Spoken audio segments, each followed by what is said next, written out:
ಅಣ್ಣ 100 ರೂಪಾಯಿ ಪೆಟ್ರೋಲ್ ಹಾಕಿ. ನವೀನ ಪೇ ಮಾಡಿರು. ನೀನೆಲ್ಲ ಹೋಯ್ತಿದ್ಯಾ? ಒಂದ್ ನಿಮಿಷ ಅರ್ಜೆಂಟ್. ಹಾ ಪೇ ಆಯ್ತಾ?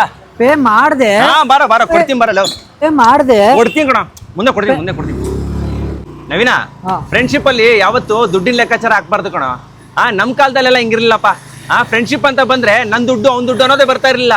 ಅಲ್ಲ, ಆತರ ಲೆಕ್ಕಾಚಾರ ಹಾಕಿದ್ರೆ ಅದು ಫ್ರೆಂಡ್ಶಿಪ್ ಏನಾ? ಫ್ರೆಂಡ್ಶಿಪ್ ಅಲ್ಲಿ ಯಾರು ಲೆಕ್ಕಾಚಾರ ಹಾಕ್ತಾರೋ ಅದು ಒಂದು ಬದುಕೇನೋ.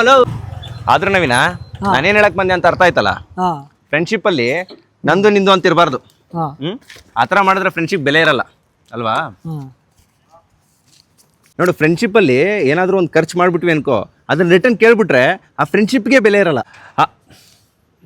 ಆದ್ರೆ ನಾನು ಒಂದೇ ಹೇಳೋದು, ಆ ಥರ ವ್ಯಕ್ತಿ ಏನಾದ್ರು ಇದ್ರೆ ನಮ್ಮ ಜೊತೆಗೆ, ಅವ್ನು ನಿಜವಾಗ್ಲೂ ಮನುಷ್ಯನೇ ಅಲ್ಲ ಅಂತ ವ್ಯಕ್ತಿನ ಕತ್ತೆ ಮೇಲೆ ಕೂರಿಸಿ ಮೆರವಣಿಗೆ ಮಾಡಿಸ್ಬೇಕು.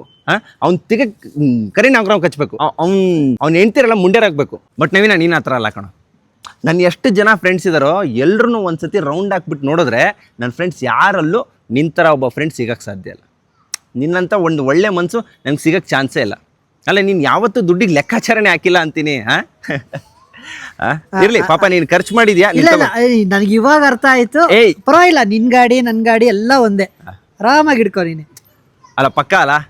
ಪಕ್ಕ ನಿನ್ ಗಾಡಿ ನನ್ ಗಾಡಿ ಎಲ್ಲ ಒಂದೇ. ಅವಾಗಿಂದ ನನ್ಗೆ ಇವಾಗ ಅರ್ಥ ಆಯ್ತು. ಒಟ್ಟಲ್ಲಿ ನಿಂಗೆ ಅರ್ಥ ಆಯ್ತಲ್ಲ? ಅರ್ಥ ಆಯ್ತಲ್ವಾ? ಸರಿ, ನೆಕ್ಸ್ಟ್ ಟೈಮು ಏನಾದ್ರು ಪೆಟ್ರೋಲ್ ಹಾಕ್ಸೋದಿತ್ತು ಅಂತಂದ್ರೆ ಕಾಲ್ ಮಾಡ್ತೀನಿ. ಬರಲಾ? ಬಾಯ್.